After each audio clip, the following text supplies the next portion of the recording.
পুরো ঘরটা ডুবে আছে গাঢ় অন্ধকারে। হঠাৎ বিদ্যুৎ চলে যাওয়ায় চারপাশ নিস্তব্ধ। নূর জামাটা খুলতে গিয়েও থেমে গেল। বিরক্তিতে কুঁচকে ফেলল পুরো মুখ। পর্দার আড়ালে দাঁড়িয়ে থাকা জীবান দাঁতে দাঁত পিষল। কপালের শিরা ফুলিয়ে মুষ্টিবদ্ধ করল হাত। রাগে ক্ষোভে পা দিয়ে পাশের টেবিলটায় লাথি মারতে একটা স্টিলের মগ মেঝেতে পড়ে শব্দ হলো। মাটির মেঝে।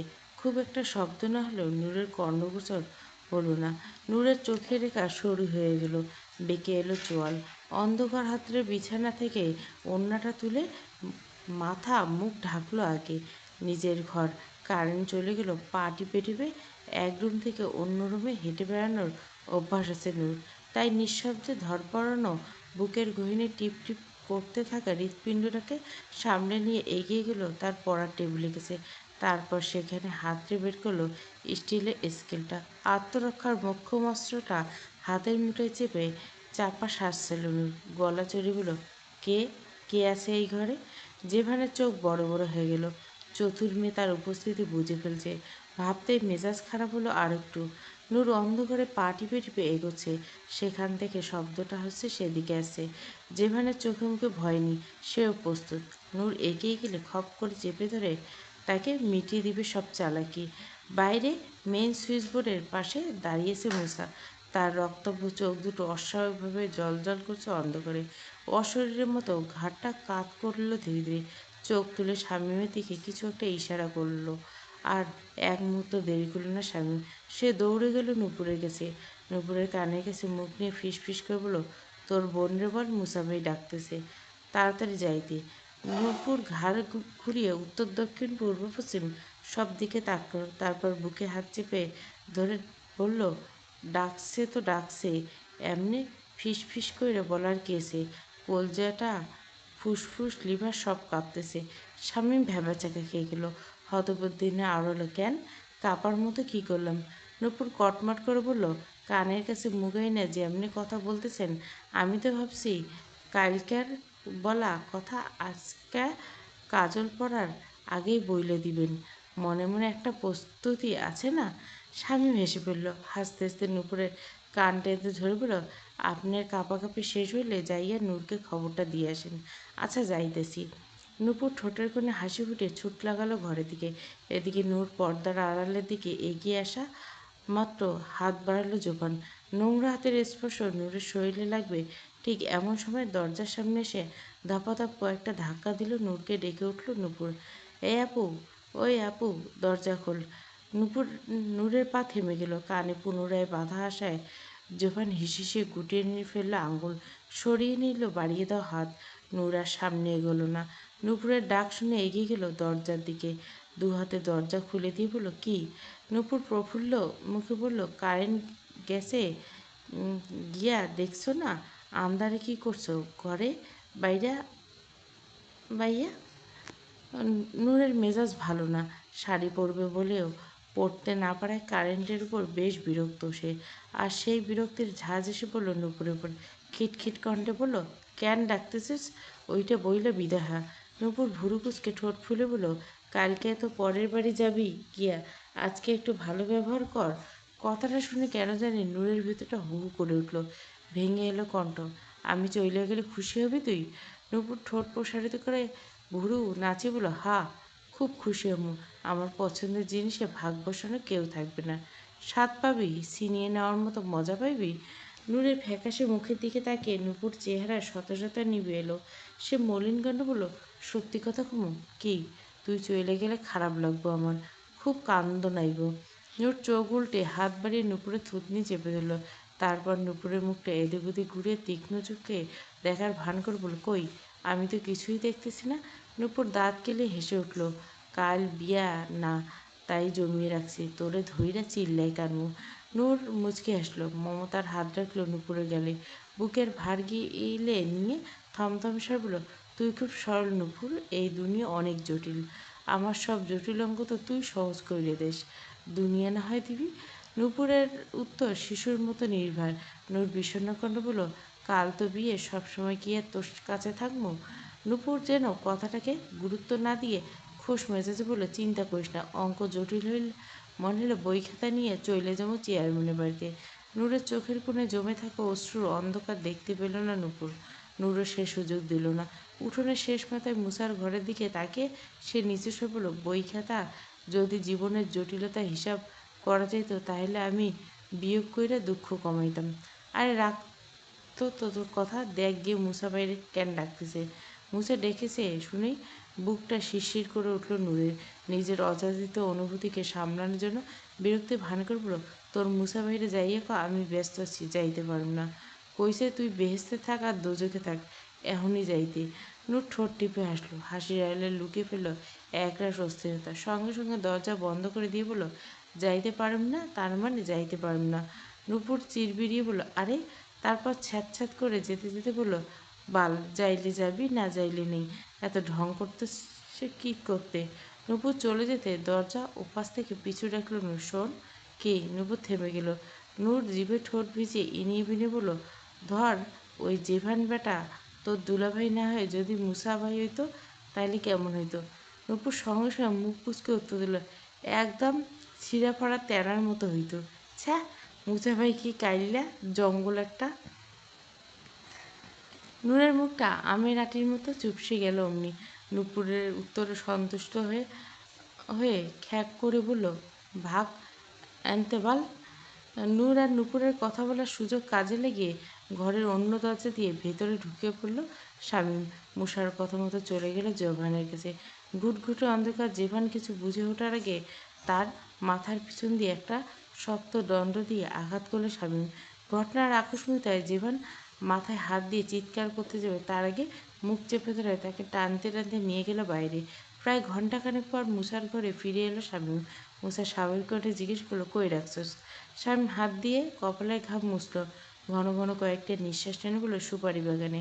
মুসা বিছানায় বসে রইল, চোখ মুখ নিরুত্তর। সে শামীমকে ইশারা করে বলল, তোষকের নিচে চাপা দিয়েছে, বাইর কর। শামীম শুকনো ঢোক গিল। জীবনের সাথে ধস্তাধস্তি ঘেমে নেমে একাকার সে। ভাগ্যিস অন্ধকার ছিল, তাই তার মুখ দেখা যায়নি। কিন্তু এখন দিয়ে কী হবে সেটা ভাবতে হাওয়া উড়ে গেল তার। মুসা বিছানার তোষক উল্টে বের করে ঘুরিয়ে ঘুরিয়ে দেখে বলল, ভাই, আমার ডর করতেছে। জীবন ভাইয়ের কিছু হলে চেয়ারম্যান কিন্তু। কথা শেষ হওয়ার আগে মুসা তার প্লাস্টার বাঁধা পা এগিয়ে দিল শামীমের দিকে। রুক্ষ কণ্ঠে বলল, কথা কম কইরা প্লাস্টার খোল। শামীম ব্যাককালের মতো তাকালো। যা হাত তাহলে এই প্লাস্টার কাটার জন্য নিতে বলছে। কথাটা ভাবতে নিশ্চিত হলো। তারপর একটু ঢোক গিলে গলা ভিজে বলল, এত তাড়াতাড়ি ভাই? মাত্র 15 দিন হয়েছে, ডাক্তার 40 দিন রাখতে বলছে। মুসা চোখ রাঙিয়ে তাকালো। শামীমের হাত থেকে টেনে নিয়ে নিজেই খুলতে শুরু করলো মোটা প্লাস্টার। তারপর শামীমের মুখের উপর ছুঁড়ে মেরে বলল, এইটা নিয়ে ডাক্তারের হুগায় 40 দিন ঝুলায় রাখতে কইস। প্লাস্টার খুলে কয়েক মুহূর্তে নিশ্চুপ হয়ে রইল মুসা। তারপর ধীরে ধীরে ডান পাটা টানা দিয়ে বসলো। আঙুলগুলো একবার মুড়োর করলো, আবার সোজা করলো। গোড়ালিটা ধীরে ধীরে ঘুরিয়ে দেখলো। হাঁটুর জোরে সামান্য টান দিল। মুখে কোনো ভাবান্তর দেখা গেল না। 2 হাতের ভর দিয়ে উঠে দাঁড়ানোর চেষ্টা করলো ধীরে সুস্থে। পায়ের উপর শরীরের ওজন বোধে তীব্র যন্ত্রণায় চোয়াল শক্ত হলো, কপালের রগ ফুলে উঠল। চোখ মুখ কুঁচকে শরীরটা হেলে পড়ল একপাশে। ভাই! শামীম দৌড়ে এসে মুসার বাহু শক্ত করে আঁকড়ে দিল। হন্তদন্ত হয়ে বলল, দাঁড়াইতে পারবেন ভাই? মুসা শামীমের হাতটা নিজের বাহু থেকে সরিয়ে নিল। দাঁতে দাঁত চেপে আবারও ভর দিল পায়ের উপর। কয়েক সেকেন্ড এক জায়গায় বেঁকে দাঁড়িয়ে থাকার পর শেষ পর্যন্ত নিজের শক্তিতে সোজা হয়ে দাঁড়ালো। এগিয়ে গেল বিছানার উপর রাখা দিকে। হাত বাড়িয়ে তুলে নিয়ে ফলার ভার মেপে নিতে দিতে বলল, কোপাইতে পারুম। শামীম শুকনো ঢোক গিলে কাঁপা গলা বলল, ভাই যাই করেন, আমি যেন মামলা না খাই। আমার একটা প্রেম করা বাকি। মুসা বিরক্ত করল না। চুপচাপ পকেট থেকে একটা 100 টাকার নোট বের করে শামীমের হাতে ধরিয়ে দিয়ে বলল, 1 প্যাকেট সিগারেট লইয়া বাগানে আয়। শামীমের মুখ ফ্যাকাশে হয়ে গেল। সে তড়িঘড়ি করে টাকাটা মুসার হাতে ফিরিয়ে দিয়ে বলল, দেন ভাই টাকাটা, আমি আর বাগানে যাইতে পারব না। মুসা এবারে নির্লিপ্ত। সে ফলাটা কাঁধে দিয়ে চেপে ধরল। একটা সিগারেট ধারালো হাতে। তারপর নির্বিকার গলা বলল, চোখের সামনে থেকে যা। শামীম যাওয়ার সাহস পেল না। গাঢ় হয়ে দাঁড়িয়ে। জেভান ভাইয়ের সাথে কী করবেন ভাই? বেশি কিছু কইরেন না। মুসার মুখের পেশি গুলো শক্ত হলো, চোখের মণিতে জমে থাকা আগুন গাঢ়। সিগারেটে ঘন ঘন কয়েকটা টান দিয়ে হেসে বলল, ভোলা, আমার হায়াতিকে দেখতে এসে। শামীম, বউয়ের ব্যাপারে কোনো আপোষ নয়। ওর চোখ দুটো আগে খুলুম। হের মুসলমানি কর্ম, উত্তেজনা বাইর কইরা টাইনে টাইনা। শামীম অসহায়ের মতো মাথা চুলকে বলল, ভাই, উনি তো আর জানে না নূর আপনার বউ। মুসা ধীরে ধীরে চাপ ধার দিয়ে নিজের বৃদ্ধা আঙ্গুল দিয়েছিল। তারপর ভারী কণ্ঠে বলল, শামীম, তুই ভুলে যাইছিস না, নূর একটা নারী, নারীর ইজ্জত সস্তা না। শামীম ফোঁস করে শ্বাস ফেলল, দুই হাত জোর করে মাথা রেখে বলল, ভাই, আপনার সাথে আমার কোনো পরিচয় নেই, আপনারে আমি চিনি না, আসসালামু আলাইকুম। কথাটা বলে আর দাঁড়ালো না শামীম। চেয়ারম্যানের সাথে ঝামেলা জড়ানো ভয়ে হনহনিয়ে বেরোলো ঘর থেকে। রাত অনেক গড়িয়েছে, চারদিকে নিস্তব্ধ। আকাশ ঘন কালো মেঘ জমেছে, মাঝে মধ্যে বিদ্যুতের তীব্র ঝলক অন্ধকারকে ছিঁড়ে এক মুহূর্তের জন্য সাদা করে দিচ্ছে পৃথিবীকে। বাতাসের বৃষ্টির গন্ধ, যে কোনো সময় নেমে আসবে ঝড়। ঘরের দরজা খুলে বাইরে বেরিয়ে এলো মুসা। পরনে কালো প্যান্ট, গায়ে ঢিলে ঢালা মলিন শার্ট, শার্টের পেছনে কোমরের সঙ্গে আড়াআড়ি গুজে রাখা চাপাতি। এদিক সেদিক না থেকে দৃঢ় পায়ে সোজা বেরিয়ে গেল বাড়ির বাইরে। টিনের বেড়া পেরিয়ে পুকুর ঘাটের দিকে এগিয়ে যেতে পেছন থেকে ভেসে এসল নূরের বেকুল কণ্ঠ ডাক, মুসা ভাই। মুসার পা থেমে গেল, কিন্তু পেছন ফিরল না। রুক্ষ নীরব এক স্বরে বলল, এত রাইতে বাইরে কি? নূরের পরনে গাঢ় নীল শাড়ি, কপালের ঠিক মাঝখানে শোভা পাচ্ছে ছোট্ট একটা কালো টিপ। চোখ জোড়া গভীর কাজলে আঁকা, ঠোঁটে হালকা লিপস্টিক, ঘন চুলগুলো খোপা করা। খোপা চুলে পেঁচিয়ে আছে শুকিয়ে যাওয়া গাভীর ফুল। দুধ সাদা নির্মল ত্বকে প্রসাধনী কোনো প্রয়োজন পড়েনি। সামান্য কাজল, ঠোঁটে এক ফোঁটা রং, আর কপালে ছোট্ট কালো টিপ। এটুকুতে তার রূপ পূর্ণ। মনে হচ্ছিল নীলের বিস্তৃত আকাশ জেগে এক টুকরো জ্যোৎস্না, আর তার বুকের উপর নিঃশব্দে জ্বলছে একাকী একটা মায়াময় নক্ষত্র। মেয়েটি সাজেনি, কোনো কালেই সাজেনি নিজের আনন্দের জন্য নয়। মেয়েরা সাজে শান্তির জন্য, ঠোঁটে রঙিন লিপস্টিক মাখে মন খারাপের রং বদলে ফেলার জন্য। চোখে একটু কাজল টানলে বুকের ভিতর জমে থাকা দীর্ঘশ্বাস হারিয়ে যায় কিছুক্ষণের জন্য। কিন্তু নূর বাকি সবার মতো না। দুঃখ থেকে মুক্তি পাওয়ার জন্য সে কোনোদিন সাজেনি। কলঙ্কের দগ্ধ জীবনটাকে ঢাকার জন্য কখনো চোখের কোণে দাগ টানেনি কাজলের, কখনো বুকের ভিতর যত্ন করে লালন করেনি কোনো রঙিন স্বপ্ন। যে সমাজ তার স্বপ্নগুলিকে অঙ্কুরে পিষে ফেলেছে, সে সমাজ তাকে অপমান আর কলঙ্ক উপহার দিচ্ছে, সেই সমাজের বুকে বসবাস করে কীভাবে রঙিন জীবনের স্বপ্ন দেখত। কিন্তু আজ সেজেছে। বহু বছর অনীহা, অভিমান আর নির্লিপ্তকে সরিয়ে রেখে আজ মনের মাধুরী ঢেলে নিজেকে সাজিয়েছে নূর। কারো জন্য প্রথমবার এত যত্ন করে নিজেকে গুছিয়ে তোলার এই অনুভূতি তাকে ভেতর থেকে করে দিচ্ছে এলোমেলো। বুকের ভেতরটা অনবরত টিপ টিপ শব্দে কাঁপছে, গলা শুকিয়ে আসছে, কণ্ঠে আটকে যাচ্ছে কথাটা, চোখের কোণ টলমল করছে অবাধ্য জল। সে বড় কষ্ট করে সামলালো নিজেকে। গভীর এক নিঃশ্বাস টেনে ঠোঁট ভিজিয়ে চাপা বলল, এদিকে ফিরবেন। মুসা নিঃশব্দে বন্ধ হয়ে গেল হঠাৎ। সে বুঝে গেল পেছনে তার সর্বনাশ দাঁড়িয়েছে। তার হায়াতি নিশ্চয় নিজের সর্বনাশার রূপ নিয়ে এসে দাঁড়িয়েছে তাকে আটকে দেওয়ার জন্য। সে জেনে গেছে, গোপনে সংবাদ শুনতে পেয়েছে। আজ পিছনে ফিরলে এতদিন ধরে আগলে রাখা সমস্ত সংযম ভেঙে চুরমার হয়ে যাবে তার। মুসা একদণ্ড দাঁড়ালো না, তাকালো না নূরের দিকে। ওভাবে ঠায় দাঁড়িয়ে থেকে বলল, শুভ কাজে যাইতেছি, তুই পিছন ফেরার মতো অশুভ কাজ করতে কইলে তো আর আমি মানতে বাধ্য নি। নূর চিবুক নামালো, শাড়ির আঁচল পেঁচাচ্ছে আঙুলে, বুকের ভেতর নেমেছে জলোচ্ছ্বাস। একের পর এক আছড়ে পড়ছে উত্তাল ঢেউ। সে শুকনো কণ্ঠে বলল, অশুভ হইবে না, ধৈর্য নিয়েন, আজ আমি আপনার শুভ কাজের সদগা। মুসা স্থির, বাতাসে উড়ছে তার শার্টের কোনা। গম গম কণ্ঠে বলল, সদকায় লাভ, আপনার সব অমঙ্গল নিজের ভাগে লইয়া শুভটুকু আপনার হাতে তুইলা দিমু। আগে বড় হ, মঙ্গল অমঙ্গলের তফাৎ শেখ। বয়সটা যা তাতই হব, আর কিছু না হোক, আপনার মতো কঠিন মানুষরা পড়তে শিখে গেছি। তা কি শিখলে? শিখলাম আপনি ধর্ষক নন, আপনি আমার স্বামী। মুসার কাঁধের পেশি শক্ত, চমকেছে কিঞ্চিত, তবে প্রতিক্রিয়া দেখালো না, ফিরল না নূরের দিকে। শুষ্ক জেলায় অস্বীকৃতি জানিয়ে বলল, পিচ্চি মাইয়ে কয় কি, আমি কারো স্বামী ঠামি না। নূরের গলা কাঁপল, তাকালো মুসার চওড়া পিঠে। অনিশ্চয়তা মেশানো গলায় শুধালো, আপনার নামে যে কবুল করলাম। মুসার উত্তর এবারও কঠিন, উপহাস মিশ্রিত। জবাব হলো, লেদাকারের বউ জামাই খেলা ছিল ওইটা। দূরে মেঘ গর্জন, সেই গর্জনের সঙ্গে হু হু করে কেঁপে উঠল নূরের বুকের ভেতরটা। সেই রাতের ঘটনা নূর জানে না, কী ঘটেছিল, কীভাবে ঘটেছিল, কোনো উত্তর জানা নেই তার। কিন্তু একটা বিষয়ে তার মন অবিচল, আর যাই হোক, মুসা অপরাধী হতে পারে না। পৃথিবীর সবাই যদি তার বিরুদ্ধে সাক্ষী দেয়, তবুও নূরের মন মুসাকে অপরাধীর কাঠগড়ায় দাঁড় করাতে নারাজ। সেদিন কী হয়েছিল বা কী হয়নি, সেসব সত্যের ভিড়ে সবচেয়ে বড় সত্য হলো, আল্লাহর কলিমাকে সাক্ষী রেখে তাদের বিয়ে হয়েছিল। সেই পবিত্র বন্ধনকে অস্বীকার করার সাধ্য কারো নেই। কিন্তু মুসা কেন সেই বিয়েকে অস্বীকার করছে? কেন নিজেকে এত দূরে সরিয়ে রাখছে? কোনো উত্তর খুঁজে পায় না নূর।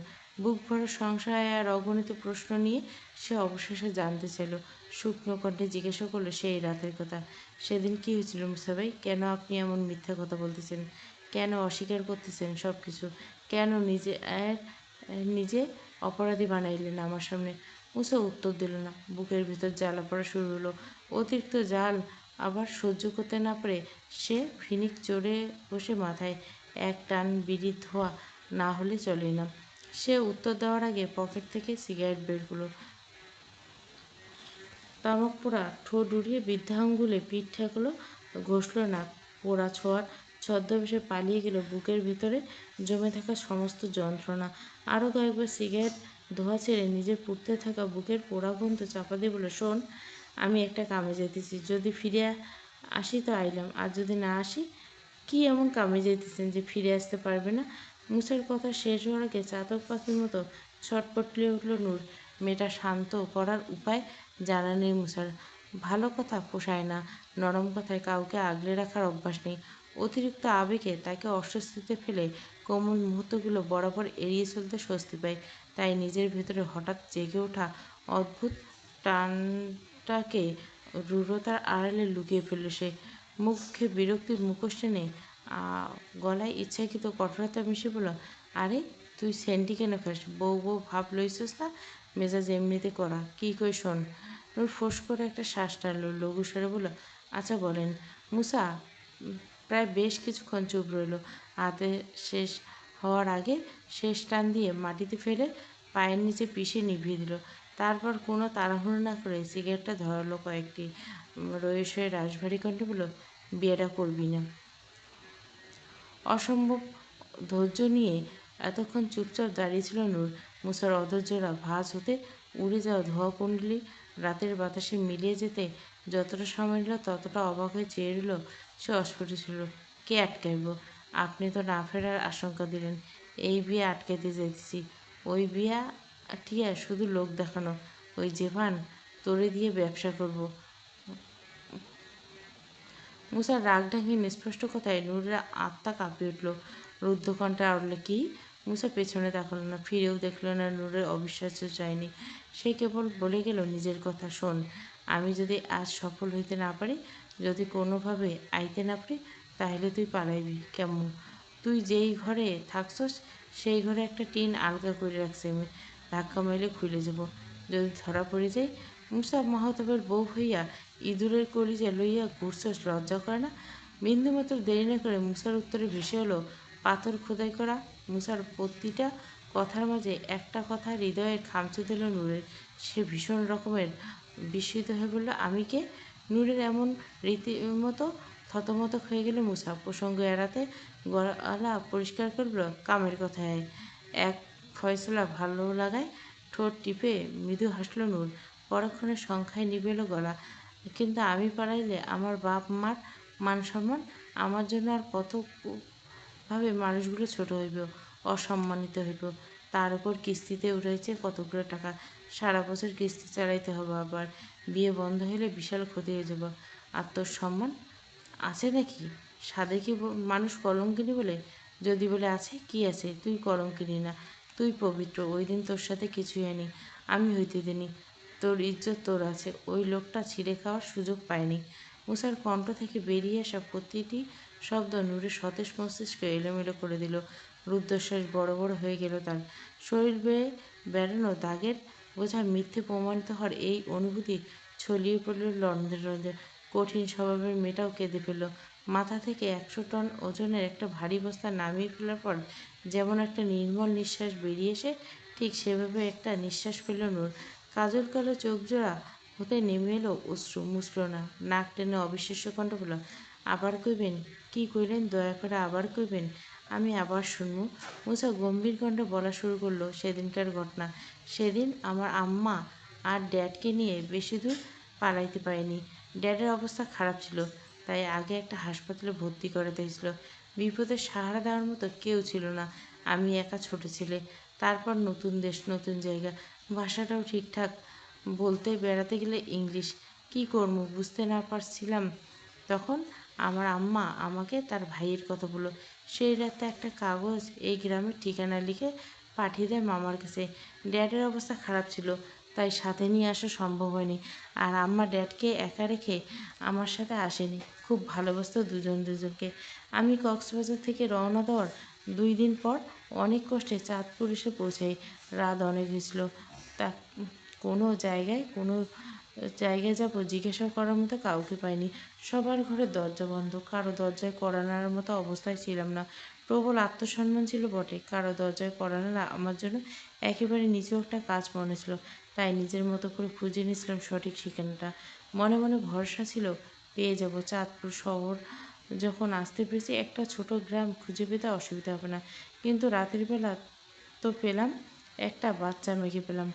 জঙ্গলে মেয়েটা একা পড়েছিল। একটা পশু তার জামা ছিঁড়ে ফেলেছে বটে, তবে শরীর ছেঁড়ার সুযোগ পায়নি। তার আগে আমি চলে এলাম। নিজের শার্টটা খুলে রাখলাম ওই ইঁদুরের বাচ্চার মতো দেখতে মেয়েটাকে। কিন্তু সেখানে ঘটল অঘটন। মেয়েটা জ্ঞান ফিরে এলো। চিৎকার করে কাঁদতে শুরু করলো আমাকে দেখে। কান্নার শব্দে আশপাশের মানুষ ছুটে এলো। ভেবে নিল আমি কালপিট। আমাকে বেধড়ক মারা হলো। সারাদিন অভুক্ত ছিলাম। মারের কারণে চোখ ঝাপসা হয়ে গেল। জোর করে বিয়ে পড়ালো, কবুল বললাম। কিন্তু কার নামে কবুল বললাম তা স্পষ্ট শুনতে পেলাম না। তারপর কী হয়েছে? বিচার সবাই সবাই মারলো কেমনে? তাদের গলা কে কাটলো? এই 2 দিনে কাদের স্মৃতিহীন লোক আমার আম্মারে খুঁজে পেয়েছিল। ওরাই লোক পাঠিয়েছিল আমাকে ধরে নিতে। ওরা আমার চোখের সামনে সবার কেউ শব্দ করার সুযোগ তো দূর, বুঝে ওঠার সুযোগও পায়নি। আমাকে ধরে নিয়ে যাওয়ার সময় আমি কেবল কাবিনের কাগজটা হাতে নিয়েছিলাম। যাওয়ার আগে শেষবারের মতো নাম পড়ে নিয়েছিলাম, নবনীতা নূর। নূর দাঁত দিয়ে হাতের পিঠ কামড়ে ধরে হাউমাউ করে কেঁদে উঠল এবার। তার মানে আমার ধারণা ঠিক, আপনি অপরাধী না। আপনি কিছুতেই অপরাধী হতে পারেন না। আমি জানতাম। খুশিতে আত্মহারা মেয়েটা শাড়ির কুচি তুলে এলো দুহাতে। উষার প্রশস্ত পিঠে মাথা রেখে তার আকাঙ্ক্ষায় 2 হাত বাড়ানোর আগে থামিয়ে দিল মুসা। প্রায় কয়েক কদম দূরত্ব সরে রুক্ষ কণ্ঠ বলল, লিমিটে থাক, আগাইস না। নূরের মুখটা চুপসে গেল। হেঁচকি তুলে কান্নার ফলে ওঠানামা করলো বুক। চোখের জল লেপটে গেল। কাজল অনুরাগী কণ্ঠ বলল, কেন? আগাইলে কি হবে? আমি আগাইতে পারুম না। শেকল পরাইতে চাইস? নূরের কণ্ঠে আকাশসম অভিযোগ। সে অনুরক্ত কণ্ঠে বলল, যদি বলি চাই? এতগুলো দিন সত্য লুকায় রাখার অপরাধে শেকল পরাইতে রাখতে চাই, হারাইতে চাই আপনার মাঝে। মুসা হাসলো, ঠোঁট প্রসারিত করে সিগারেটের ধোঁয়া বের করে মেঘলা আকাশের দিকে তাকিয়ে নিরবতা কণ্ঠে বলল, আষাঢ়ের কালো মেঘ আমি, যাকে উপভোগ করা যায়, কিন্তু সর্দি লাগার ভয়ে মাঝে হারানো যায় না বেশিক্ষণ। নূর দুহাতে চোখের জল মুছল। আবেগ ভুলে গেল কাজলের কথা। ঠোঁট ফুলিয়ে বলল, ওসব ছোটোখাটো সমস্যা আমি মানিয়ে নিতে ওস্তাদ। মুসা এবার নির্বিকার। সে নির্জীব কণ্ঠে বলল, শোন কঙ্কাবতী, আমায় উপভোগ করিস দূর থেকে। আমার মাঝে হারানোর স্বপ্ন দেখা অসুখ বাতাস না। মরণ ছাড়া গতি নেই। এখন তো মরার মতো বাঁচেছি। এই বাজারে বাঁচাকায় বেশি পাই খেয়ে গেছিস। যা ঘরে যা। আগে স্বীকারোক্তি দেন। বলেন আপনি ফিরে আইবেন। বুক চিতিয়ে সবার সামনে কইবেন আমি আপনার বউ। সেদিন আমার সাথে কি হয়েছে জানোস? আমাকে নিয়ে গিয়ে আমার বাবা মায়ের সাথে কক্সবাজার সমুদ্র সৈকতে ভাসিয়ে দিয়েছিল কাদের স্মৃতিকে লোকেরা। প্রবল ঢেউয়ে আমাদেরকে ভাসিয়ে নিয়ে গেছিল, কিন্তু উপরওয়ালার রহমতে ভাসতে ভাসতে আবার সেই বালুচরে ফিরে এসেছিলাম। কিন্তু আমার ড্যাডকে আর ফিরে না। সমুদ্রের ঢেউ আমাদের জীবন ভিক্ষে দিয়েছিল আমার ড্যাডের জীবনের বিনিময়ে। ওরা আমাদেরকে জানে মারার জন্য সবচেয়ে জঘন্য পদ্ধতি বেছে নিয়েছিল। যেখানে একটা গুলি করলে সেখানে ওরা আমাদের জিভে দড়ি দিয়ে বেঁধে একটু একটু করে জানটাকে টেনে বের করছিল। আমার আম্মাকে এত মেরেছে যে মানসিক ভারসাম্য হারিয়ে ফেলেছে। আমার বাবা তো সেই ভেসে গিয়েছে, ফিরে আসেনি। খোদার কবলে আমাকে সুস্থভাবে ফিরিয়ে দিয়েছে। সব অক্ষরে অক্ষরে মনে রেখেছে। কারণ তিনি আমাকে একটা চান্স দিয়েছে প্রতিশোধ নেওয়ার। এত বছর পর আমি আমার আম্মাকে নিয়ে গা ঢাকা দিয়ে থাকার পর এই গ্রামে ফিরে এসেছে শুধু নিজেকে প্রস্তুত করার জন্য, প্রতিশোধ নেওয়ার জন্য। আমার বেঁচে থাকার একমাত্র উদ্দেশ্য প্রতিশোধ। কাদের সিদ্দিকী আমার বাবা আর আমার আম্মাকে যেভাবে মেরেছে, ঠিক সেভাবে তার জানটাকেও তর্পে তর্পে বের করে আনবো আমি। বউ নিয়ে সংসার কইরা বাচ্চা কাচ্চা ফুটানোর সময় নেই আমার। নূরের বুকের ভেতরটা পাথরের মতো ভারী। মুসার জীবনের নির্মম গল্প নিস্তব্ধ করে দিল তাকে। চোখের জল থামা নেই। প্রতিটি অশ্রুবিন্দু মুসার না বলা যন্ত্রণার অনুবাদ করছে ভীষণ ধৈর্য নিয়ে। বুক জুড়ে নেমে এলো বিষণ্ণতা, এমন এক বিষণ্ণতা যার ভার বহন করতে যায় না, অশ্রুতে বিসর্জন দেওয়া যায়। তবে বুঝে গেছে মুসা কেন তাকে দিনের পর দিন মিথ্যে বলতো, কেন তার সামনে অপরাধী সেজে থাকার নাটক হতো। সব বুঝে গিয়েছে সে। সে বুঝে গেছে তাদের একটা সম্পর্ক, সুন্দর সম্পর্কের মাঝে দেওয়াল তুলে দাঁড়িয়েছে মুখ মুসার বুকের ভেতরে বাসা বাঁধা প্রতিশোধের আগুন। সেই আগুন নিভিয়ে না দিতে পারলেও একদিন এই সম্পর্ক সম্পূর্ণ গ্রাস করবে, জ্বালিয়ে পড়ে ছিন্ন বিচ্ছিন্ন করে দিবে এই পবিত্র সম্পর্ক। নিজের জন্য সুন্দর সংসার ক্ষীণ স্বপ্ন বুকে আগলে চোখের জল মুছে নিল নূর। সমস্ত আবেগ সংযত করে ভাঙা গলায় একখণ্ড যুক্তি মেলে ধরে বলল, উপরওয়ালা আপনারে বাঁচাইলে প্রতিশোধের উদ্দেশ্যে, কিন্তু আমার সাথে বাঁধলো কী উদ্দেশ্য মুসা ভাই? এমন তো নয় যে আমার কবুলের জোরে আপনি বাইচে আছেন। শোন, আবেগের বয়স এখন, একটু বড় হ, বুঝতে শেখ। আবেগে কেটে গেলে আমিও কেটে যাব। মুসার সামনে শুধু অন্ধকার, কণ্ঠে চিরচেনা রুক্ষতা, উত্তর নিরুত্তর। আবেগে কাটে, অভ্যাসে কাটে, কিন্তু আমি তো আপনার মায়া আটকেছি। মায়া কাটে কেমনে? কাউরে মায়া করার মতো পুরুষ আমি না। মায়া না করেন, অন্তত বাইচে থাকার কারণ হইয়া থাইকা যান। নূরের কণ্ঠে আজ আর লাজ নেই, না আছে অস্বস্তি, আছে শুধু বুক ভরা আকুতি। মুসা দীর্ঘশ্বাস ফেলল, অথচ কি অদ্ভুত সেই দীর্ঘশ্বাসের কোমলতা ধরা পড়ল না। শূন্য কণ্ঠে বলল, বড় হওয়া সময় তোর চেয়ে ভালো একটা কারণ দিব বাঁচার জন্য, কিন্তু আপনারে লাগবো। কামে যা, আমার দেরি হইতে চাইছে। নূর ঠোঁট কামড়ে দাঁড়িয়ে রইল, টলমলে দৃষ্টিতে প্রত্যাশা তার কণ্ঠে শিশুসুলভ অভিমান মিশে বলল, তাকাইলেন না তো? আমি শাড়ি পরছি মুসা ভাই, তাকাইয়া দেখেন, আজ আমারে বড় লাগতেছে।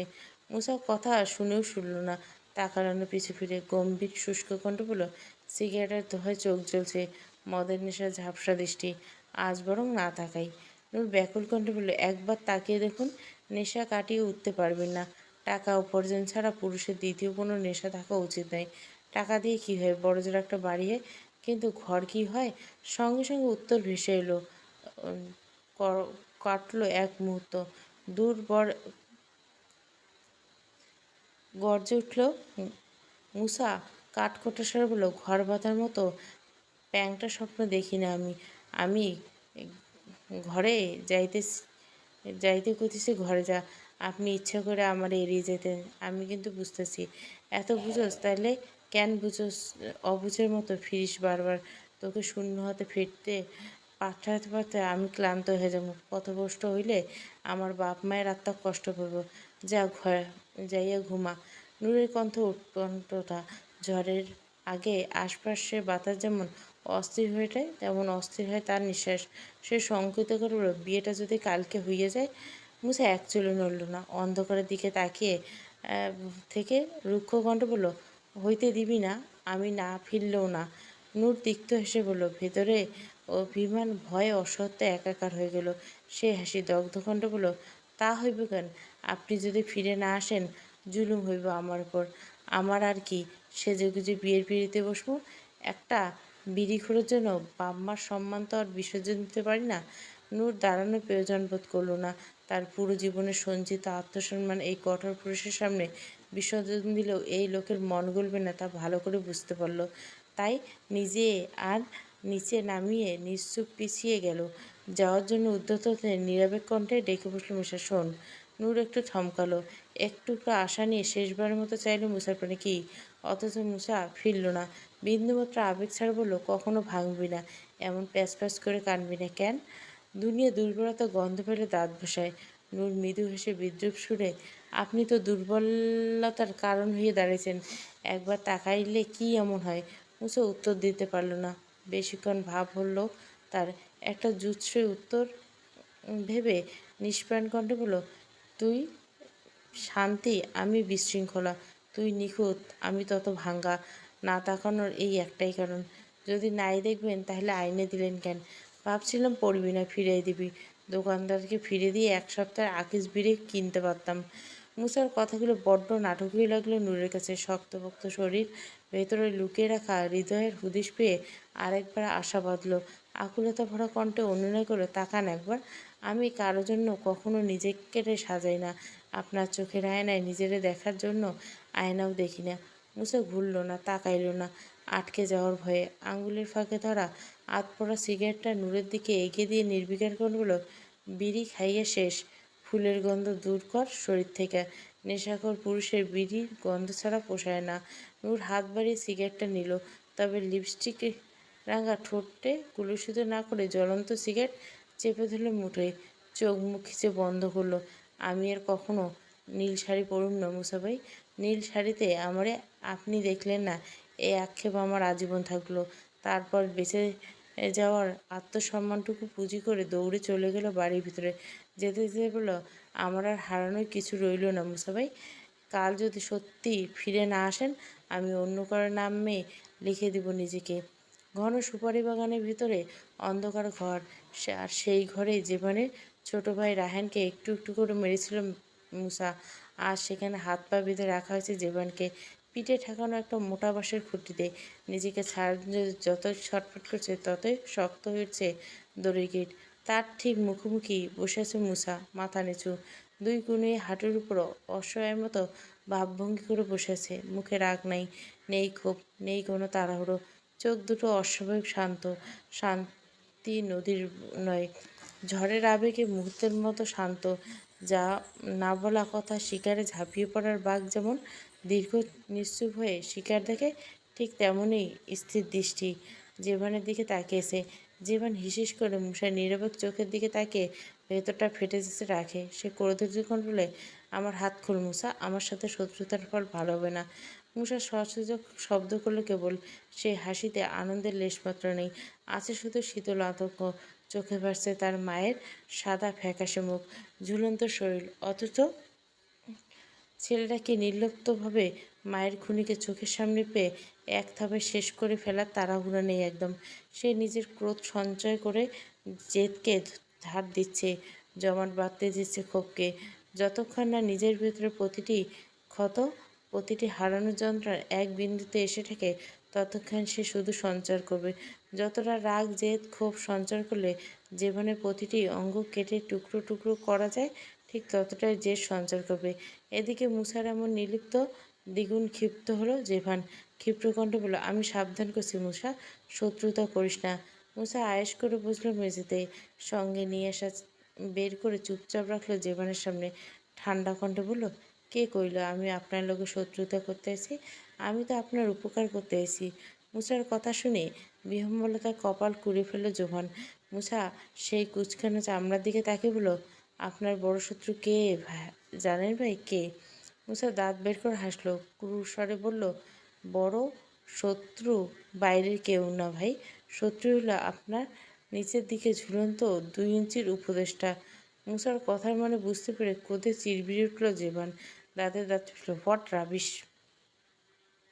মুসা উঠে দাঁড়ালো, একটা লোহার দণ্ড হাতে নিয়ে শরীরের সবটুকু শক্তি দিয়ে আঘাত করলো।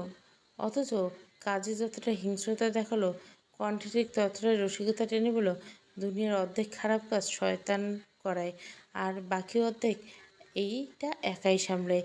এই ধরনের আপনার বিয়ে করার ওই হালার পুতের জন্যই উঠেছে। জিভান চেঁচিয়ে উঠল যন্ত্রণায়। মুসা ঘাড় বেঁকিয়ে হেসে উঠল পৈশাসিক আনন্দে। লোহার দণ্ডটা ফেলে দিয়ে এক হাতে তুলে নিয়ে এক টানে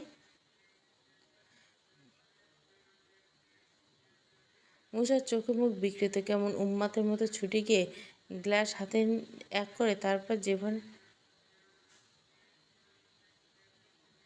জিভান আরেকটু ভড়কে গিয়ে তারপর এগিয়ে ধরল জীবনের মুখের সামনে, নরম গলায় বলল, ধরেন ভাই, গরিব মুসার আতিথ্যতা গ্রহণ করুন। মুসার কথার অর্থ বুঝতে না পারে আতঙ্কে ঘৃণায় পেট মুচড়ে এলো জেভানের। মুসার কোনো প্রতিক্রিয়া নেই। সে এক হাতে জেভানের মুখে চেপে ধরে, আর এক হাতে গ্লাস শেষে দিল মুখে।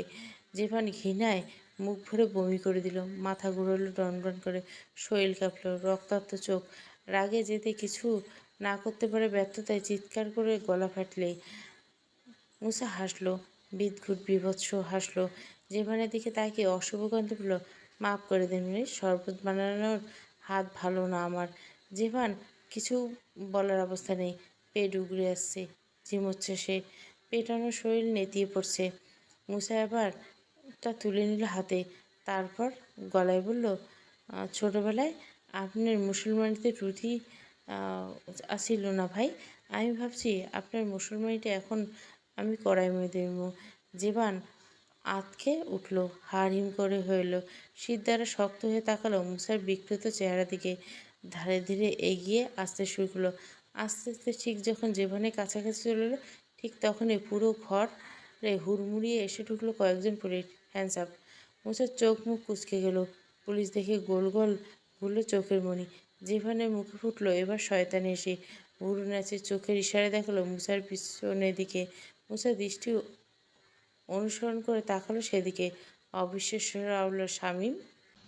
বিশ্বাস ভাঙার বিকট শব্দ হয় না, রক্তক্ষরণ হয় না, অথচ মানুষ এটাতে সবচেয়ে বেশি আহত হয়। পুলিশের সাথে শামীমকে দাঁড়িয়ে থাকতে দেখে তেমনই এক অনুভূতি এক সেকেন্ডের জন্য মুসার সমগ্র অস্তিত্ব গভীর শূন্যতা নামিয়ে দিল। কিন্তু তাকে আরও কয়েক গুণ অবাক করে দিয়ে হাঁটু ভেঙে ধপ করে মাটিতে বসে পড়ল শামীম। দুহাত একসঙ্গে জোর করে, মাথাটা অনবরত, চোখ দুটো ভেজা অপরাধবোধ। অসহায় কণ্ঠে বলল, ভাই ভাই, মাফ করে কইরা দিয়েন ভাই। মানুষের অসহায়ত্বের একটা ভাষা থাকে, যেখানে শব্দের চেয়ে কাঁপতে থাকা শরীর বেশি সত্য কথা বলে। মুসা হয়তো শামীমের অনবরত কাঁপতে থাকা শরীরের ভাষা বুঝতে পারল। চোখের গভীরে জমে ওঠা বিস্ময় নির্বাসন দিল নিঃশব্দে। চোয়াল শক্ত হলো, কাঁধ আর একটু সোজা করে এগিয়ে গিয়ে দাঁড়ালো শামীমের সামনে। ভারী কণ্ঠে আওড়ালো, গদ্দারি কেন করলি? শামীম হাউমাউ করে কাঁদল না। ছোট থেকে বড় হয়েছে অবধি তার মা কখনো কাঁদতে দেয়নি তাকে। শেষ কেঁদেছিল বাবা মারা যাওয়ার দিন, তারপর আর কাঁদেনি, চোখের পানি পড়েনি এক ফোঁটা। তবে অপরাধবোধ টলমল করল চোখ, ভাঙা নিঃশ্বাসের ফাঁক দিয়ে বেরিয়ে এলো জবানবন্দি, চেয়ারম্যান আমার আম্মারে আটকায় রাখছে ভাই, আম্মা ছাড়া আমার কেউ নেই। মুসার চোখ স্থির, মুখে কোনো পরিবর্তন নেই, বুকের ভেতরে বেঁধেছে দ্বন্দ্ব, এক নির্মম সংঘর্ষ। সহানুভূতি আর বিশ্বাসভঙ্গ দুটোই অনুভূতি একই পাশাপাশি দাঁড়িয়ে পরস্পরকে রক্তাক্ত করছে। কিছুক্ষণ নীরব থেকে শক্ত মুখে জিজ্ঞাসা করলো, আমার কথা চেয়ারম্যান জানলো কেমনে? শামীম উঠে দাঁড়ায়, মাথা নাড়ি বলে, আমি জানি না ভাই, বাড়িতে যাইয়া দেখে আম্মা নেই। তারপর চেয়ারম্যান ফোন করে হুমকি দিল, আপনারে ধরাই না দিলে আম্মারে আর ফিরাই দিবে না। শামীম তুমি কথা শেষ হতে না হতে হু হু করে শব্দ করে হেসে উঠল জেভান। কয়েকজন পুলিশ ততক্ষণে খুলে দিয়েছে তার বাঁধন। তার জামাকাপড় থেকে শুরু করে বুক কাঁধ সবখানে লেগে আছে বমির দাগ, তাজা রক্তের ছোপ আর ধুলোবালি। তীব্র ঘৃণায় বিতৃষ্ণায় মুখমণ্ডল বিকৃত, কপালে রগ ফুলে উঠছে, চোখের মণি রক্তাভ।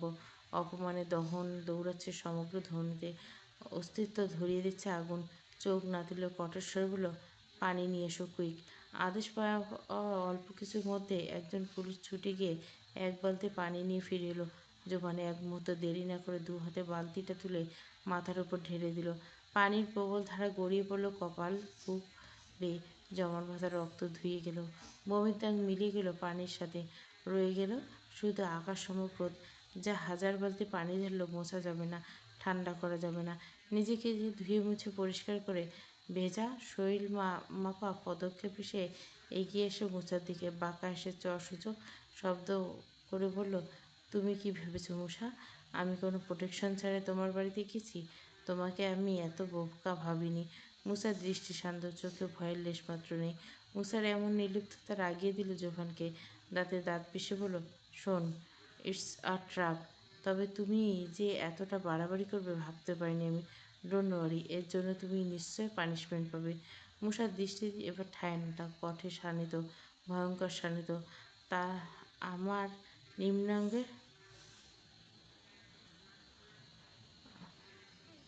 লম্বা লম্বা লইয়া আছে, পারলে ফেলাই দে।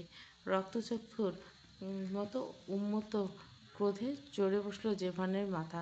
মুসার কটূক্তি কথা পাল্টা ঘা ফিরিয়ে দিতে মেঝেতে পড়ে থাকা ছুরিটা বিদ্যুৎ গতিতে তুলে নিয়ে ঝাঁপিয়ে পড়ল। ফুসতে ফুসতে ছুরিটা চেপে দিল মুসার গলায়। হেসে বলল, শালা। মূসা তখনও নির্বিকার। ছুরির ধারালো ফলা তার চোখের দৃষ্টিকে একচুলও নড়াতে পারেনি। একটা ঢোক অবধি গিলেনি সে। মৃত্যু ভয় মণিকোঠায় নেই বললে চলে।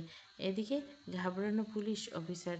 জেভানের হাতে কোনো অঘটন ঘটে গেলে চাপ পড়ে যাবে, তাই তথ্যগণগুলো পুলিশের সামনে বেআইনি কাজ করলে না জেভান সাহেব, একে আমাদের হাতে ছেড়ে দেন, যা ব্যবস্থা করার আমরা করে নেব।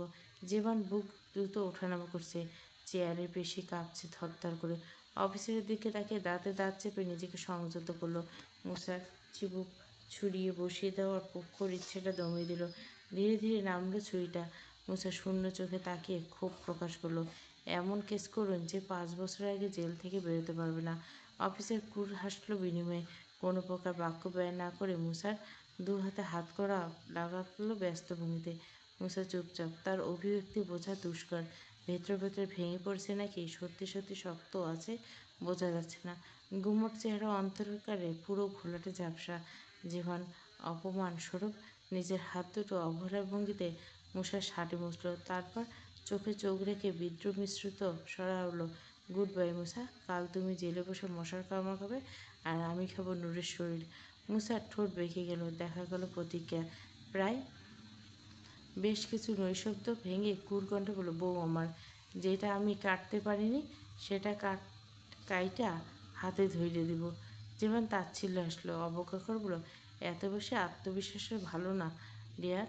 মুসা দাঁত দিয়ে ঠোঁট কামড়ে ধরল। দাড়ি কোপে ভর্তি মুখে হাসি, ঠোঁট না দেখা গেল, চোখ দুটো কুচকাল কিঞ্চিত। বুক চিতে প্রত্যুত্তর গলায় তরল গলা বলল, এটা আত্মবিশ্বাস না, বউ বিশ্বাস। আপনি তো ফার্মের মুরগি, সাইজ করতে ওর 2 সেকেন্ডও লাগবে না। শেষের কথাটা ধেয়ে গেল সোজা জীবনের অহংকারে আগায়। স্মিত রাগচটা দিয়ে উঠল ফের। ডান হাত শক্ত মুঠে আবদ্ধ করল দ্রুত। সমস্ত ক্রোধ একসঙ্গে ঘুষির আকারে ছুটে এসে থামল মুসার মুখের সামনে। পুলিশ অফিসার থমথমে মুখের দিকে তাকিয়ে থামতে বাধ্য হলো।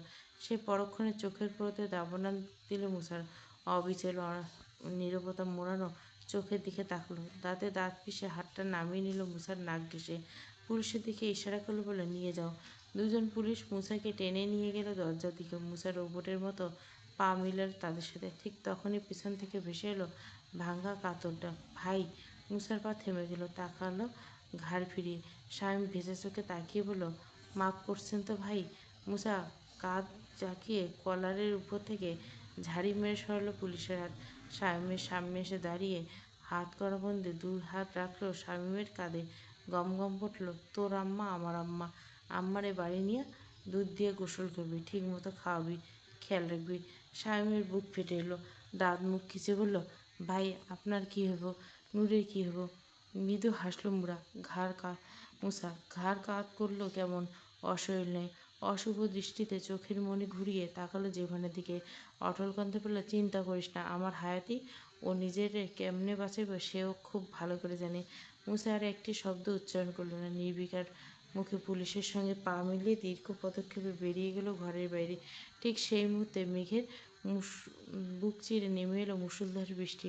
মুহূর্তের মধ্যে সাদা জলরাশি পর্দায় ঢেকে গেল চারদাস। পুলিশ সদস্যরা কাকভেজা হয়ে দৌড়ে গিয়ে জিপে বসলো। 2 হাতে কনস্টেবলরা মুসার হাত করায় শিকল ধরেছিল। সে তাড়াহুড়ো করে মুসাকে টেনে নিয়ে যেতে উদ্যত হতে বাধ্য হলো, থমকে দাঁড়ালো। মুসাকে নড়াতে পারলেন না এক চুলো। শতবর্ষীয় কোনো পাথরের স্তম্ভ মাটির গভীরে শিকড়ে গেঁথে গিয়ে থাকা এক অটল বটবৃক্ষের মতো শক্ত হয়ে দাঁড়িয়ে রইল। মাথার উপর উন্মুক্ত আকাশ, সেই আকাশ থেকে অবিরাম ঝরে পড়ছে বৃষ্টির ধারা। নিচে দাঁড়িয়ে হাত করা পড়া মুসা চোখ বন্ধ করে মুখ তুলে নিল। বৃষ্টির প্রতিটি ফোঁটা নিজের শরীরে মাখতে মাখতে বিড়বিড় করে আলো, মেঘ ছুঁইস না মুসাকে। তার হাতে ভালোবাসা মরছে বহুবার। সে একটা অভিশাপ। তার জীবনে প্রতিটি বর্ষা প্রিয় মানুষদের কেড়ে নিতে আসে। বড় বড় বৃষ্টির ফোঁটা একের পর এক আছড়ে পড়ছে মুসার চোখে মুখে। সে চোখ দুটো বন্ধ করে মুখ তুলে দাঁড়িয়ে রইল আকাশের দিকে। বদ্ধ চোখের পাতা আড়ালে ভেসে উঠল নূরের মুখ। বুক ভরা অভিমান, বুক ভরা আক্ষেপ।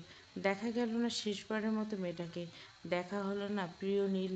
কমাতে পারল না নূরের আক্ষেপগুলো। অথচ নিজের জীবনের আক্ষেপের খাতাটা লাল কালিতে এমনভাবে ভরিয়ে ফেলল, যেখানে আর এক ফোঁটা সাদা জায়গা অবশিষ্ট নেই। মুসার ঠোঁট কাঁপল। বৃষ্টির গর্জনের মাঝে আবারও শুনতে পাওয়া গেল তার কণ্ঠ। তুই কি জানিস মুসা কী করছে? সে ভালোবাসাকে এমনভাবে ভেঙেছে যে পৃথিবীর সমস্ত সুন্দর শব্দ প্রেম হতে ভয় পাবে। তারপর আবার বলে, সাবধান, মুসার গল্প শুনে মুসার প্রেমে পড়িস না। মুসা নিজের হাতে কবর খুঁড়ছে। রঙিন বসন্তকে মাটি চাপা দিয়ে হৃদয়কে দিয়েছে নির্মম শাস্তি।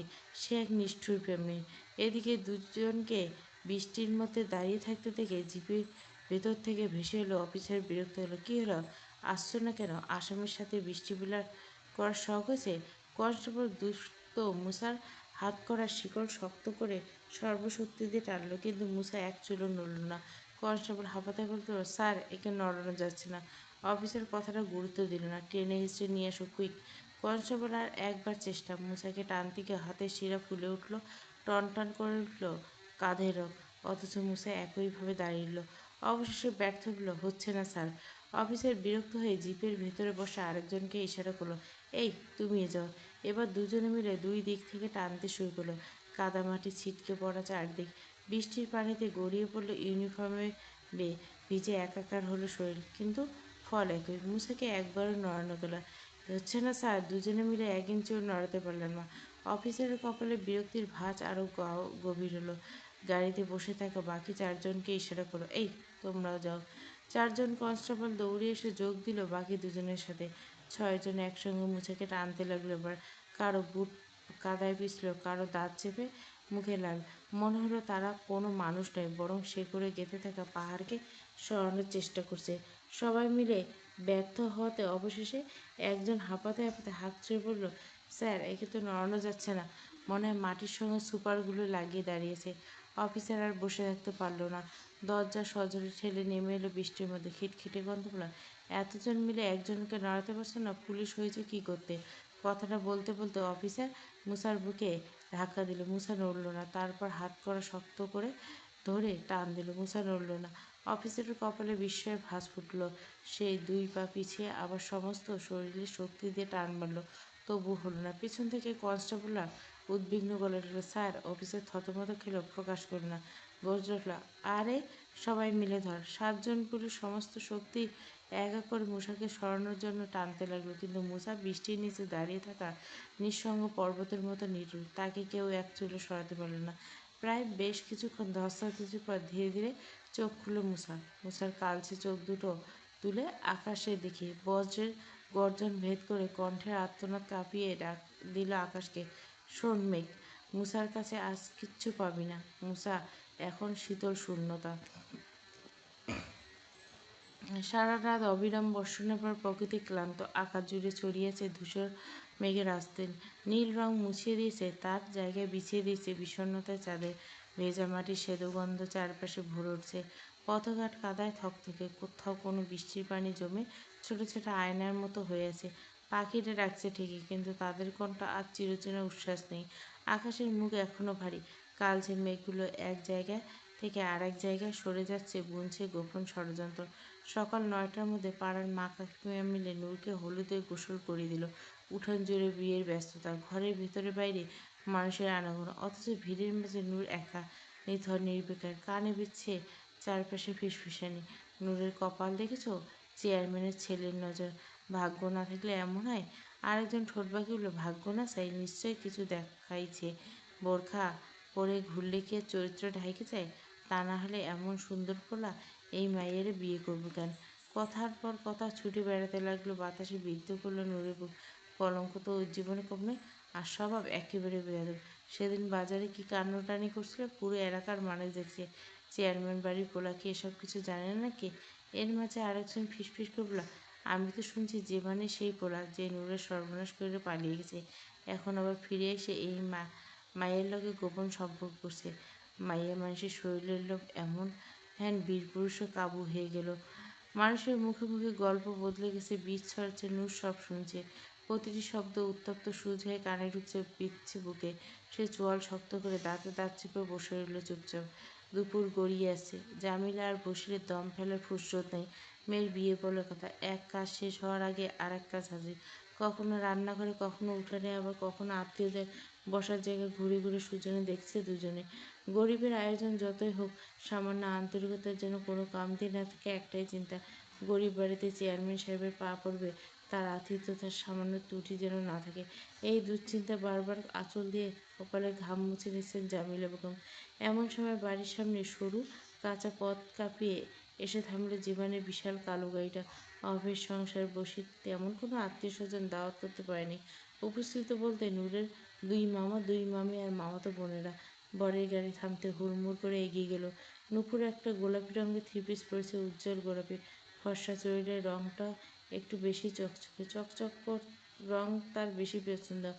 আজ বোনের বিয়ে, তাই আলমারির সবচেয়ে রঙিন জামাটা নামিয়েছে। তার উপর এক বিশেষ দিন। চোখ ভরে কাজল পড়েছে মেয়েটা। আয়নার সামনে দাঁড়িয়ে একা একা কত কথা বলেছে কাজল রাঙা চোখের সাথে। কি এক অদ্ভুত অনুভূতি হৃদয়ে ধকধক করছে। নূপুর বুঝতে পারছে না এ অনুভূতি কার জন্য হচ্ছে। হৃদয়ে ধুকপুক করছে, কার নাম গাইছে সেটাও জানে না। আজ তার জন্য এত শাস্তি। লোক যখন তাকে মনের কথা বলবে, তখন বলবে ভালোবাসি। তার কাজল কালো চোখ, তোর লিপস্টিক মাখা ঠোঁট, ভালোবাসি। কি আনন্দটাই না হবে। আনন্দ নিশ্চয়ই এক লাফ দিয়ে বসবে সে। না হলে আজ খুশিতে লাজ লজ্জা ভুলে নাচতে শুরু করবে লোকটার সামনে। ইস, কি যে ভাবছে! কাল রাত থেকে এসব ভাবতে ভাবতে বোনের বিয়ের আনন্দের স্বাদ নিতে পারছে না মেয়েটা। এলোমেলো ভাবনা নিয়ে বুকে নিয়ে নূপুর দৌড়ে বেরিয়ে এলো উঠোনে। যেখানে বেশ কয়েকজন লোক এসেছে, কেউ গাড়ি থেকে নামছে, কেউ অতিথিদের সঙ্গে কুশল বিনিময়ে ব্যস্ত। নূপুর অস্থির দৃষ্টিতে একবার ডান দিকে, একবার বাঁ দিকে। ভিড়ের প্রতিটি চোখ বুলিয়ে খুঁজল শামীমকে। বুকের ভিতর ধুকপুকানি প্রতি মুহূর্তে আজও জোর বেরোল। কিন্তু শামীম নেই। মেয়েটার উজ্জ্বল মুখটা চুপসে গেল। ঠোঁটের কোণে লেগে থাকা হাসিটুকু মিলিয়ে কালো মেঘের মতো। মনে মনে আরল, তবে কি এই লোক ওই লোকটাই এলো না? বাড়ির সবাই যখন বিয়ের আয়োজনে ব্যস্ত, সেই সুযোগে নূরের ঘরে ঢুকে পড়ল শামীম। সকাল থেকে ঘরটায় মানুষের অবিরাম যাতায়াত, তাই নূর আগেভাগে বড় ঘোমটা ঢেকে বসেছিল মাথা। হঠাৎ শামীম ঘরে ঢুকতে দেখে সে খুব একটা অপ্রস্তুত হলো না। ঘরে ঢুকে চারপাশে সতর্ক চোখ বুলে শামীম তাড়াহুড়ে শুরু করলো, পালাবে না নূর, চলো আমার সাথে, মুসা ভাই আইব না। নূর অপেক্ষায় বুক বেঁধে বসে থাকা মেয়েটার বুকের খাঁচায় কোপ পড়ল বোধহয়। কথাটা শুনে নিঃশ্বাস আটকে এলো তার। ধরপড় বলল, আইব না? কেন আইব না উনি? শামীম সত্যিটা বলতে গিয়ে থেমে গেল। সত্য উচ্চারণ করলে তো নিজেই অপরাধী হয়ে যাবে। তাই কথাগুলো গিলে জোর করে বলল, মুসা ভাই একটা কামে আটকে গেছে নূর, তুমি পালাও, এই বিয়ে তুমি করো না। অভিমানে বুকের কিনারা ভারী হলো নূরের। আজকে এত বড় সর্বনাশ দিনে সে লোকের কাজের দোহাই দিয়ে এলো না। সেই লোকের জন্য সে কেন পালাতে যাবে? কেনই বা কোলে পিঠে করা বড় করা বাপ মায়ের মুখে চুন কেলে দেবে? নূর শুকনো ঢেক গেল, নিঃশ্বাস টানলো বড়। অভিযোগ ভরা কণ্ঠ হলো, আমার চেয়ে ওনার কাজ বেশি গুরুত্বপূর্ণ হয়ে গেল? তবে আমি কে? কার জন্য পারলাম? যার কাছে আমার জীবনে কোনো দাম নেই, অপেক্ষার দাম নেই, অনুভূতির দাম নেই, তার জন্য? শামীম ঘাবড়েছে ভীষণ। এই বিয়ে আটকাতে না পারলে অপরাধী হয়ে যাব। মুসা ভাইয়ের সম্পদ রক্ষা করতে না পারার অপরাধের বোঝা বয়ে বেড়াতে হবে আজীবন। সে নূরকে বোঝানোর জন্য বলল, এখন আর বলার সময় নেই নূর, ভাই তোমারে ভালোবাসে, বড্ড বেশি ভালোবাসে। এই বিয়ে করা উচিত হইব না তোমার। ভাই আসতে পারবে না, কারণ ভাই শামীম বাবা, তুমি এই সময় এই ঘরে কী করতেছ? শামীম পুরো কথাটা শেষ করার আগে থেমে গেল। ভেসে এলো জামিলা বেগমের কণ্ঠ। তার হাতে বড় লাগেজ, নূরের জন্য বেনারসি থেকে শুরু করে যাবতীয় সাজপত্র আনা হয়েছে। সেসব দিয়ে সাজানো হলো নূরকে, বানানো হবে অন্য কারো বউ। জামিলা বেগম এসে পড়ায় আর কোনো কথা বলার সুযোগ না পেল শামীম মাথা নিচু করে কথা কাটতে, আইসলাম চাচি, এই ঘরে যে নূর আছে জানতাম না, আমি জায়গা। জামিলা সেই জন্য তো দেখাতে বলে। সে কি বাবা, যাইবে কেন? খাওয়া দাওয়া কইরে তারপর যাও। শামীম জোর করে একটা হাসি টেনে বলল, সমস্যা নেই চাচি, আমার পেট ভরা, আসি তাহলে। শামীম বের হতে অসহায় দৃষ্টি কেবল নূরের দিকে। শেষবারের মতো শেষ কথা বলাটার সুযোগ খুঁজতে খুঁজতে বের হলো ঘর থেকে। ঘোমটার আড়ালে লুকিয়ে বসে থাকা নূর সেটা দেখতে পেল না। সে কেবল তার মায়ের দিকে তাকিয়ে শান্ত নিস্তেজ কণ্ঠে বলল, সাইজে দাও মা, শখ মিটাইয়া সাজি। লাশেরে যেমন কইরা কাপড় পরাই দাও, বিদায় করো, আমারে তেমনি করে বেনারসি পইরা আম্মা তোমাকে ঘাড়ের বোঝা বিদায় করে দে শিগগির। মেয়ের কথা শুনে কেঁদে ফেলে জামিলা। হাতের লাগেজটা রেখে ছুটে গিয়ে বন্ধ করলো ঘরের দুয়ার। তারপর কোনো কথা না বলে জাপটে ধরলো নূরকে। হাউমাউ করে কাঁদলো কিছুক্ষণ। বুক হালকা করে ভাঙা গলায় বলল, মা হ, মা হলে বুঝবি মায়ের কত জ্বালা। রাগ, অভিমান, অসহায়তা আর অপরাধবোধ, চারটি অনুভূতি একসঙ্গে মানুষের বুকের ভিতরে বাসা বাঁধলে হৃদয়ের আর কোনো অনুভূতি থাকে না। শামীমের অবস্থা ঠিক তেমনি। নূরের ঘর থেকে বেরিয়ে আসার এক মুহূর্তে আর বিয়ে বাড়িতে দাঁড়িয়ে থাকতে পারল না সে। মনে হচ্ছে চারপাশে উৎসব, মানুষের হাসাহাসি, সব কিছু তাকে উপহাস করছে, ছুড়ে দিচ্ছে তিরস্কার। তার সমস্ত ভাবনার কেন্দ্রবিন্দু এখন কেবল মুসা আর নূর। একজন জেলে বন্দি, আর একজন নিয়তির কাছে আত্মসমর্পণ করছে। এই দুইজনের মাঝখানে দাঁড়িয়ে নিজেকে ভীষণ অসহায় মনে হচ্ছে শামীমের।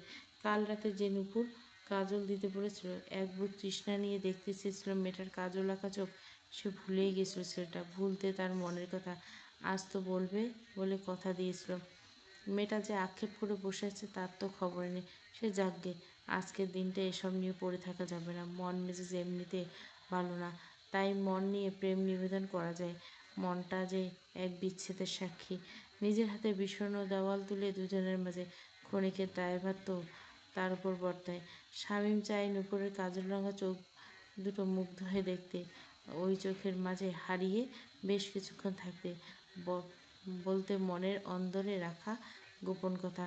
তাই আজ নয়, আজ ওই কাজল চোখের মেয়ে বরং অপেক্ষা করুক, ছটপটাক, একটু অভিমান করুক। সে না হয় অভিমান ভাঙাবে। প্রেয়সীর অভিমান ভাঙার মতো অ্যাডভেঞ্চার কাজটা না হয় প্রেম শুরুর আগে করবে। কথাগুলো ভাবতে ভাবতে বাড়ির টিনের বেড়া ফেরিয়ে বেরিয়ে গেল শামীম। ঠিক তখনই দূর থেকে শামীমের শার্টের শেষ প্রান্ত চোখে পড়ল নুপুরে। মেয়েটার বুকটা ধক করে উঠল। ঝিলিক মারল চোখে। পাখির মতো ছুটে এলো সে। ছোট্ট উঠোন পেরিয়ে হাঁপাতে হাঁপাতে এসে দাঁড়ালো টিনের বেড়ার কাছে। কিন্তু অন্তত ততক্ষণে শামীম চলে গেছে। বেড়ার ওপাশে শুধু নির্জন পথ, হালকা বাতাসে দুলছে ভেসা বাঁশপাতা। কোথাও শামীমের চিহ্ন নেই।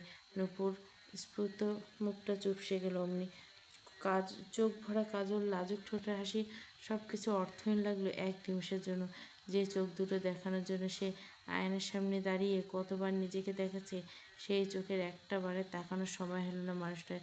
চোখের কোণে এক ফোঁটা জল জমলো। মৃদু অভিমান ঠোঁট ফুলে বলল, আপনি এলেন অথচ আমায় দেখলেন না আমার কাজল রাঙা চোখ। অভিশাপ দিলেন এই জীবনে আমার এই কাজল চোখ কখনো দেখবেন না আপনি। বিয়ের সময় আসন্ন, কাজী খাওয়া দাওয়া পর্ব শেষ। কাজী বিয়ে পড়ানো তাড়া দিচ্ছে। বিল্লাল চেয়ারম্যান ভীষণ উৎসুক। এত ছোট ঘরে বসে থাকতে দম বন্ধ হয়ে আসছে তার। পেরেশানি বুঝতে পেরে জামিলা বেগম দ্রুত গেলেন নূরের ঘরে। নূরকে নিয়ে গিয়ে জীবনের পাশে বসে বিয়ে পড়াতে হবে। কিন্তু ঘরে এসে নূরকে কোথাও দেখতে না পেয়ে আতঙ্কে গলা শুকিয়ে গেল। সম্মানের ভয়ে নিভে এলো গলায়, নূর, মা নূর, কই তুই মা? তোর আব্বা কত কষ্ট করে বিয়ের টাকা জোগাড় করছে, তুই গেলি কই?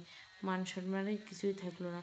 নূর সাড়া এলো না। জামিলা বেগম উদ্ভ্রান্তের মতো চারিদিকে তাকাতে তাকাতে হঠাৎ তার চোখ গিয়ে থামল ঘরের পেছনে টিনের বেড়ায়। একটা টিনের পাত অর্ধেক খোলা, বাইরে ভেজা মাটিতে স্পষ্ট পায়ের ছাপ। তার আর কিছু স্পষ্ট বাকি নেই। মুহূর্তে পৃথিবীটা চোখের সামনে ঘুরে উঠল। মাথার ভেতর শুরু হলো শস্য শব্দ। বুকের ভেতরটা কেঁপে উঠল সম্মানহানি ভয়ে। তিনি টলতে টলতে দু পা এগিয়ে গিয়ে নিজেকে সামলাতে পারলেন। ধপ করে বসে পড়লেন মাটিতে। জামিলা আসতে দেরি দেখে হন্তদন্ত হয়ে ছুটে এলো বসির। জামিলকে এভাবে পাথরের মতো মাটিতে বসে থাকতে দেখে কপাল কুঁচকুলো। সে বিছানায় খালি শুধুল, কি গো, এমনি বইয়ে আছিস কেন? নূর কই? তাড়াতাড়ি নিয়ে আসো। জামিলা ঠোঁটে ভেঙে ডুকরে কেঁদে উঠল। বসিরের বুকটা ছ্যাদ করে উঠল। কই? কান্না দেখে শঙ্কিত কণ্ঠে জিজ্ঞেস করল, নূর কই জামিলা? বাথরুমে গেছে নাকি? জামিলা নিজেকে ধরে রাখতে না পেরে হাউমাউ করে কান্না জুড়ে দিল। মাটিতে নিজের কপাল চাপড়ে বলল, নূর নাই, নূর গেছে গিয়ে। নূর এইবারে আমাকে চুনকালি লাগালো। নূরের আব্বা? বসিরের মাথায় আকাশ ভেঙে পড়ল। মুখের সমস্ত রক্ত সরে গেল মুহূর্তে। চোখের মনি হলো স্থির। ঠোঁট কাঁপলো থরথর করে। মনে হলো কেউ বুকের মাঝখানে জ্বলন্ত অজান্তে ডান হাতটা গিয়ে চেপে ধরল বুকে। রুদ্ধশ্বাস কণ্ঠে বলল, কোনো শব্দ। খবর ছড়িয়ে পড়তে বিদ্যুৎ বেগে পুরো বিয়েবাড়ি হলো হইচই। নিমেষে উৎসবের আবহ উদয় হয়ে গেল। অন্তর্মুখী বিয়েবাড়ি পরিণত হলো বিশৃঙ্খল অস্থির প্রাঙ্গণে। জিভানের কথাটা শুনে চোখ বড় বড় করে ফেলল। ক্রোধে ফোঁস করে উঠল ভেতরে ভেতরে। নূর এমন কিছু করবে ভাবতে পারেনি। মুসার সাথে কিছুতেই হার মেনে নিতে পারবে না, কিছুতেই না। সে ক্রোধের বশবর্তী হয়ে উঠে দাঁড়ালো। তেড়ে গেল জামিলা আর বসিরকে। দুজন অসহায় ক্রোধের বশবর্তী হয়ে উঠে দাঁড়ালো। তেড়ে গেল মিলা আর বসিরের কাছে। দুজনে অসহায়ের মতো বসে বসে কাঁদছে ঘরের ভিতরে। শিয়রে বসে নুপুর কাছে তাদের সাথে। জীবন ক্ষুব্ধ হয়ে ঘরের দুয়ারে পা রেখে থমকে গেল।